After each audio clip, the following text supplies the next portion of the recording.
بسم الله الرحمن الرحيم الحمد لله نحمده ونستعينه ونستغفره ونؤمن به ونتوكل عليه ونعوذ بالله من شرور أنفسنا ومن سيئات أعمالنا من يهده الله فلا مضل له ومن يضلله فلا هادي له ونشهد أن لا إله إلا الله وحده لا شريك له ونشهد أن سيدنا ونبينا ومولانا محمدًا عبده ورسوله. قال الله تبارك وتعالى في القرآن المجيد والفرقان الحميد بعد أعوذ بالله من الشيطان الرجيم بسم الله الرحمن الرحيم وما الحياة الدنيا إلا متاع الغرور. وقال رسول الله صلى الله عليه وسلم الدنيا دار من لا دار له ومال من لا مال له ولها يجمع من لا عقل له أو كما قال عليه الصلاة والسلام. صدق الله العظيم وصدق رسوله النبي الكريم. على ذلك أما بعد. Respected elders, listeners, brothers, honorable ulama, it is sad to see the departure of a very amazing guest. Many have already left, and many may not see another one again. For many, it is the last Jumu'ah of Ramadan. For some, and for the rest, it is definitely the last full week of Ramadan. What did we learn? This month came, and it's now leaving us. Like a guest that comes, we enjoy it so beautifully. Yet when it's departing, we say, stay for the next meal. Over there is a chance. But for this guest, there is no guarantee. And what do we learn from Ramadan? What we learn from Ramadan is I can wake up for Tahajjud Salah. What do I learn from Ramadan? I can read my salah in the masjid. No, not there. To another extent, that I can read all my namaz, all my salah with takbir ula. What did we learn from Ramadan? That I can be generous. What did we learn from Ramadan? I can read Quran. Not only that much, I can read one juz daily of the Quran. No, further, there's individuals who are doing 3 juz. There are individuals doing 5 juz. There are individuals that are doing 1/3 of the Quran, 10 ajza daily. Further, I learned that there's an individual who is doing 20 ajza daily. And there's an individual doing Quran daily. What does Ramadan teach us? It is not that I can't do it. It's that I choose not to do it. Like an individual, he's able to leave himself and take himself out of all comforts and put himself through all difficulties. For what?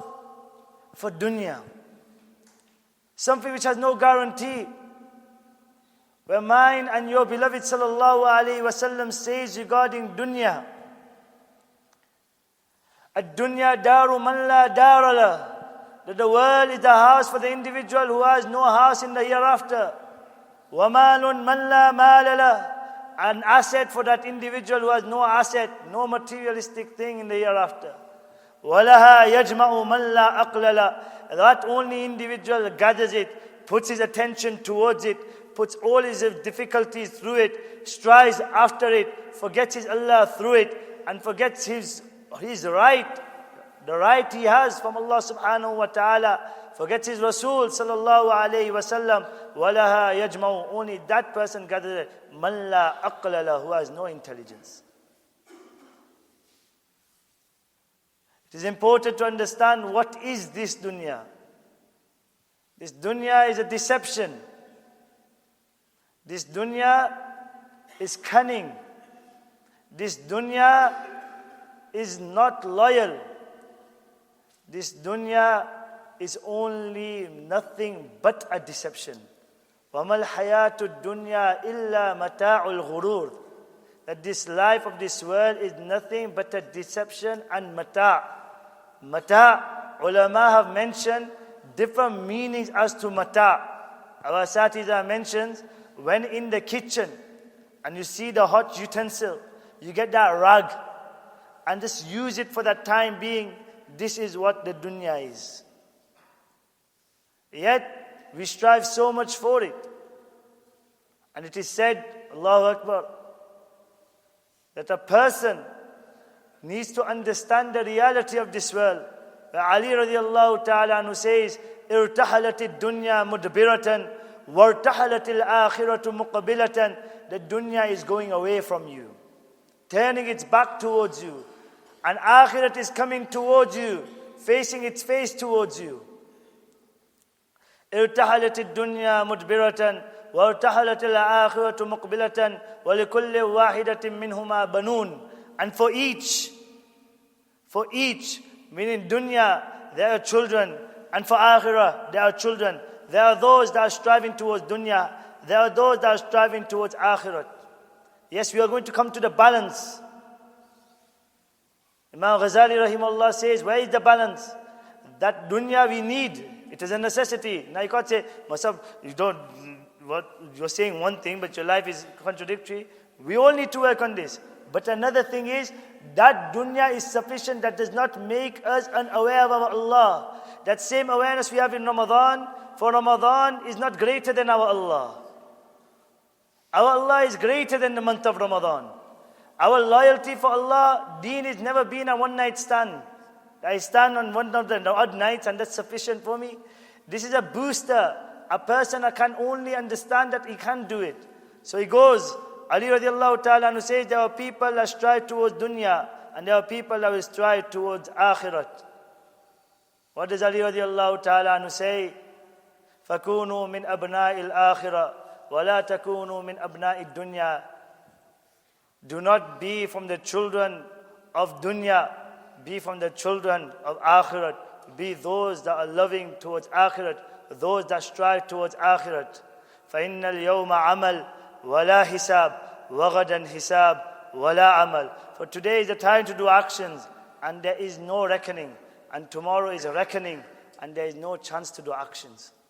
As the days of Ramadan are there, what is the long-term mentality I need to have? What's the perspective I need to have? Is it that, chalo, the last nights are here, Eid's coming, let me get into negligence again, let me get into my preparations for life after Ramadan, where chalo, I now need to leave the time I used to give to the masjid? No. An individual needs to make tarteeb, make a system, make a connection with the masjid. Why? Because he'll go further and further. That is said so beautifully by the poet, Jumudul ayni min qaswatil qalbi. The lackness of tears is due to hard-heartedness. Wa qaswatul qalbi min kathrati dhunubi. And hard-heartedness is due to excessive sins. Wa kathratul dhunubi min nisyanil mauti. And excessive sins is due to negligence towards death. Wa nisyanul mauti min tulil amali. And negligence towards death is due to high hopes. وَطُولُ الْأَمَلِ مِنْ حُبِّ الدُّنْيَا. And high hopes is due to love for the world. وَحُبُّ الدُّنْيَا رَأْسُ كُلِّ خَطِيئَةٍ. And the love for this world is the roots to all evils. And let's ask ourselves, I have made a system where there is an increase of wealth, that I need my necessity. But where is it where there is a system where there is an increase in my iman? In Ramadan, I make sure I come to the masjid. In Ramadan, I make sure I read my Quran. In Ramadan, I make sure my salah is read. Yet, we are getting to that time where Fajr is empty. The way the masjid is full, and it's amazing to see at the beginning of Ramadan. And at the end of Ramadan is the potential of the ummah. Yet we need to ask ourselves, it all starts from myself. And an individual needs to understand that we all need to go ourselves into our graves. And we all need to see maut. And Allah, and the biggest moment for the believer? Let's ask ourselves. The happiest moment from our aqaid, the happiest moment for the believer is what? Many people will say, the day I enter Jannat. No. The happiest moment for the believer is the time he meets his Allah. When Allah will reveal Himself. But that love of Allah is not there. Actually, it's a scary moment for us. And how do we need to prepare? Rasulullah sallallahu alayhi wa sallam says to the Niyaswini, Al-Kayyisu man dana nafsahu wa amila lima ba'da al-maut, wal-ajizu man atba nafsahu hawaha wa tamanna ala Allah. That the intelligent individual, this is not an accreditation from a scholar, from a professor. It's an accreditation from the role model, from the perfect being, from the Rasul of Allah sallallahu alayhi wa sallam. He is giving the accreditation of intelligence. He is saying, sallallahu alayhi wa sallam, the intelligent individual is the one who prepares for the life after death. And the hopeless person follows his desires. He follows his desires. He follows his desires. And then he has hope in Allah subhanahu wa ta'ala. Remember, Allah is Ghaffar. Yes, Allah loves to forgive. But this medication, this plaster is only if I slip. We don't see any individual, he cuts himself and he said, I got a plaster in it. If I cut myself, I'll put a plaster. This is where tawbah is. Or else a person will take himself by the deception of shaitan, and the way we live is the way we die. And the way we die is the way we will be resurrected. We finish on this analogy and this example our elders give. Lots of lessons in it. And for us to understand, what am I doing with my life? What have I prepared? So there was a time, and our elders give this example, and we all are in need of this reminder. And just keep this verse in mind. Few times Allah mentions in the Quran in some type of meaning, similar type of meaning. But this specific verse in 18th juz, where Allah subhanahu wa ta'ala says, Hatta idha ja'a ahadahumul maut. When maut will come, qal. Allah save us from being that individual where we have to say, Rabbir ji'un. Allah, let me return. لَأَلِّي أَعْمَلُ صَالِحًا فِي مَا تَرَكْتُ. So that I may do the actions I missed. I could have done. I would have been yours. So what is the example he gives the elders? That there's a tribe, there's a time where the king, they get him and they lock him up after some time and take it to a barren land. And they make a random person a king. So as they go to the marketplace, they see a beggar. And they go to this beggar, no name, no fame, nothing to himself. And he says, Badshah Salamat, Badshah Salamat. So the beggar is confused, perplexed. The gods of the king, the gods of the palace are calling me the king. I'm a nobody. Anyways, they take him to the palace, give him the best luxuries. And he's so confused. So he says to one of the gods, he says, you come here. So he comes and he says, what are you guys doing? So he tells him and fills him in that we get someone, we make him the king, we take him to this, after some time, when he's in his comfort zone, we take him to this barren land, and this is where he dies. So all night he's in worry, I'm finished, I'm dead. So all night he's in this worry, what do I do, what do I do? In the morning he calls the same person, he says, you come here. You're my secret keeper. You tell me, where is this barren land? So he says, oh, this barren land is in this specific place, this location. So he says, thank you. After that, the first gathering of his governors, he says to the governors, I have an order. So they say, Badshah, O king, your wish is our command. So the king says, that this specific barren land, I want you to make it better than this palace. I want you to make it so beautiful with all the luxuries. So they said, of course, we will fulfill this command. After some time, he's in his own comfort zone, and the people of the palace, the guards of the palace, they come and they lock him up. And they put him in a box and take him. But now they're so perplexed and they're so confused that when we've done this previously, the king starts panicking and starts screaming. This guy, he's calm. He's so relaxed. So what does he say? They open the box and they say, "O king, how come you're so calm?" What did he say? "Jaha le ja rahe ho, uski tayyari kar li hai." Where you are taking me, I've already prepared myself. This is when an individual can go with ease. An individual who's prepared himself for an examination, he's more like, come on, this is the time where I can actually showboat. This is the time where I can actually see true happiness.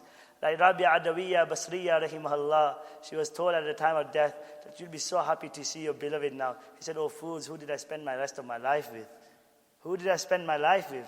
Let's ask ourselves, our Allah is not only a moment in our life. Life is but a moment. Make it a moment of obedience. This was the saying of Imam Shafi'i rahimahullah. And our elders give a beautiful example.